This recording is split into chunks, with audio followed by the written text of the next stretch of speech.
Welcome to my closet because it's time to pack for my next cruise. So I'm gonna try this vlogging thing. I don't know if I'm gonna have the energy or time to keep up with it, but it seems like a fun way to document my cruise adventure. So I'm gonna give it a try. I don't personally think that I'm that interesting, so this might be a big fat flop, but we'll see. But let's start with me showing you my travel closet. So probably one of the biggest questions I get asked is about packing for a cruise. So I'm gonna spend a little time walking through my process. But first, let me show off my closet because I literally built this by hand, almost by myself. And you'll find this little crackhead making cameos throughout my videos. So I actually keep a cruise closet with all of my cruise essentials so I can pack easily. And in here is this really cute little plaque that tracks all of my cruises, but I cruise so often that I gave up on it. So it's woefully out of date, but maybe one day I'll add my more recent sailings to it. So my closet is a little bit of a disorganized mess now. I always use my little fugly backpack, which is my personal item. I make a lot of content about this, so you've probably seen it before. And I'll drop the link in the comments if you want to check it out. And then I am definitely team carry-on, and this is my favorite carry-on. I never check a bag. Why? Because I'm cheap and I don't want to pay for it, and I'm impatient and I don't want to wait for it. But when I get on a cruise, I do check my bag because I don't like carrying it around through the embarkation process. So I've got these little tags that I always use. Oops, drop them. And yeah, this entire closet is an absolute mess right now, but I'm going to serve you the realness. This is my real life. So is this pile of mess. I just did a huge Amazon haul because I was so sick of all of my cruise clothes and I wanted to buy some new stuff. So that's what I'm going to bring. But I always use my packing cubes, not so much for compression, but actually more for organization. Hi, crackhead. And on a cruise, I usually keep my stuff in the cubes and just operate out of them. It makes it a lot easier. I also use the rolling method. So I roll up my clothes to help prevent wrinkles and organize them by cube. So this is my stroll around on port day and on the ship bag. It's always the biggest one. So this is where I have my dresses, my leggings, my tank tops, just my wear around the ship type of stuff. And I try not to compress that bag or keep it too tight because I don't want my stuff to wrinkle. Now in this bag though, I'm gonna throw my undergarments and my pajamas, and I am gonna compress this one because I don't care if my undies get wrinkled. And I chronically overpack on underwear because I'm always afraid I'm gonna piss myself like 20 times a day. And because I do compress that cube, it doesn't take up a lot of space at all. Next up is my swimwear, which also fits in a pretty small cube, and I will also compress this one as well. The thing that takes up the most space, probably half of it, is my cover up, and then I have 3 two-piece suits and 1 monokini in here, and this doesn't take up much room at all. This is my trusty carry-on bag. I put it through a lot of use and abuse, and after this trip, I probably need to pitch this one and invest in a new one.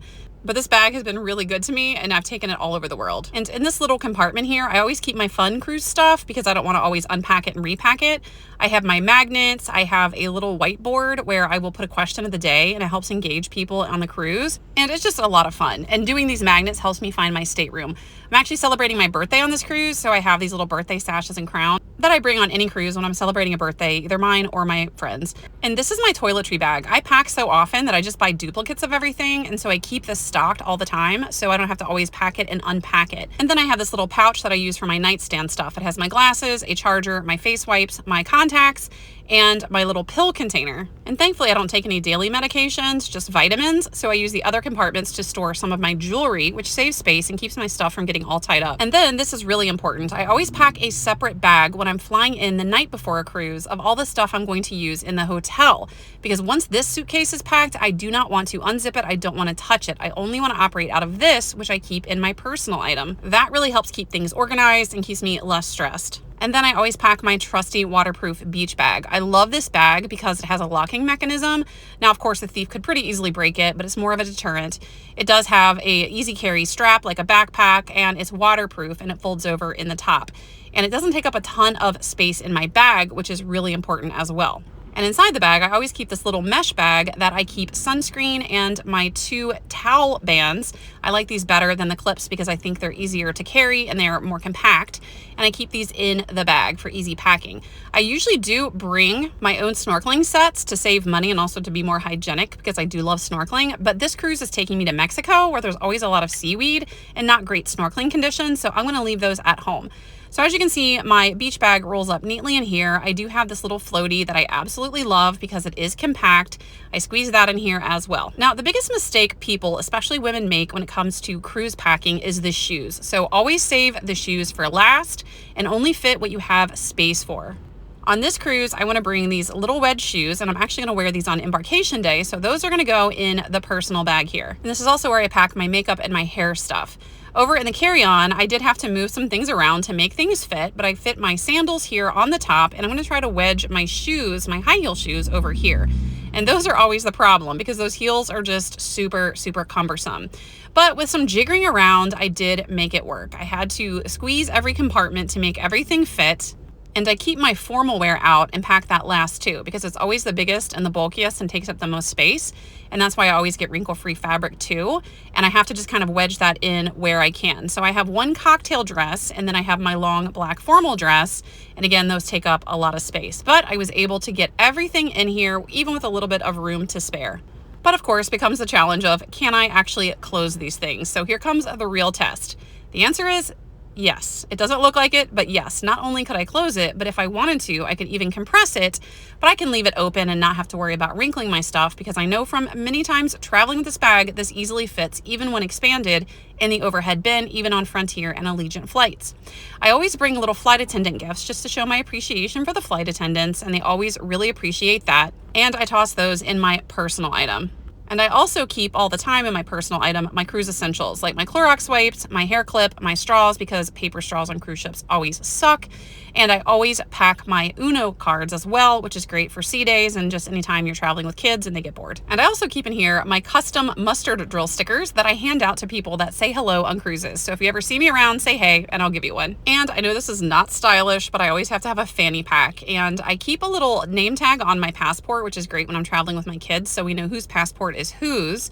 And I always bring a travel credit card so I don't have to pay international travel fees. And oops, I forgot my Elegant Night bag, so I had to open my suitcase and pop that in there. And I also had to add my portable charger, which is a must-have for cruising. So I think I'm done. I managed to squeeze 8 days of things, including Elegant Night clothes, into my carry-on item, my personal item, and my fanny pack.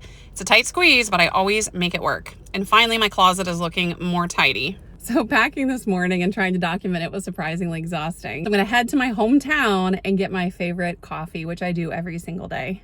So I live about 20 minutes from my favorite coffee shop, which happens to be in my hometown, which is so funny because growing up, this was always known as the Hood.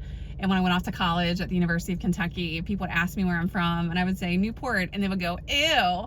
But it's all gentrified now. But I do love coming here because it's my hometown and this coffee is bomb. And I get to drive by my dad's house. And there it is, where he lived and unfortunately where he died.